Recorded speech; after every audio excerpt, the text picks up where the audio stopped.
J.M. Perez sumuko na at ibinulgar ang nalalaman at pamilya ni Arvin at Lerma Lulu nakakakuha daw sila ng mga banta sa kanilang buhay.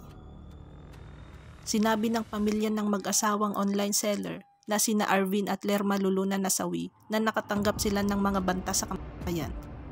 Sa isang panayam sa Wanted sa radyo ng Radyo 5, sinabi ng pamilya Lulu na inaasahan nilang makamit ang hustisya sa pagkamatay ni Lerma at Arvin dahil naaresto ng Pampanga Police ang 7 sospek na sina Arnold Taylan, Arnel Buwan, Robert Di Maliwat, Rolando Cruz, Jomy Rabandaban, Sancho Nieto at ang sinasabing mastermind na si Anthony Lemon.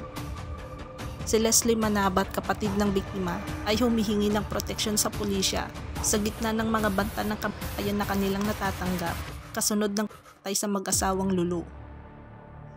Natatakot din po kami, ayon kay Manabat. Sana mabigyan din kami ng proteksyon lalo't may pagbabanta din sa amin. Napansin din ni Manabat na si Lemon at ang kanyang asawa ay dumalo pa sa burol ni na Arvin at Lerma. Nakakaano lang din, saad niya, kasi walang condolence. Agad tinatanong saan yung burol. Sinabi ni Manabat na si Anthony Lemon at ang kanyang asawa ay nagtagal sa burol ng mag-asawang Lulu.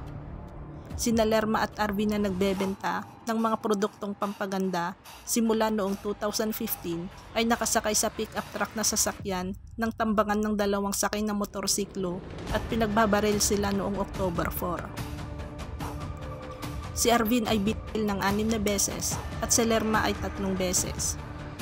Hindi naman tinamaan ang kanilang 6 na taong gulang na anak at ang pinsan ni Lerma na kasama nila sa sasakyan.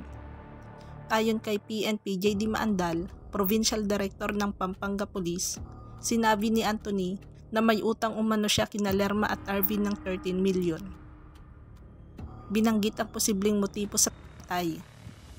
Sinabi ni Di Maandal na naghanap umano si Lemon ng middleman para ipatay sina Arvin at Lerma.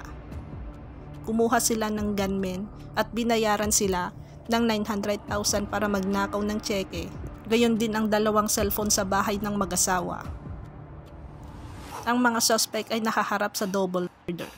Kung mapatunayang nagkasala, maari silang masistensyahan ng 40 taon sa bilangguan, reclusion perpetua at pagbawalan ng maghanap ng pampublikong tungkulin habang buhay. Sinabi ng Philippine National Police Chief Romel Marbel na hindi na makapaghintay ang hustisya kasunod ng pagkakaaresto ng mga suspect. Ang PNP ay hindi titigil sa paghahanap ng hustisya upang matiyak na ang bawat biktima ng karahasan ay makakatanggap ng katarungang nararapat sa kanila, ayon kay Marbel.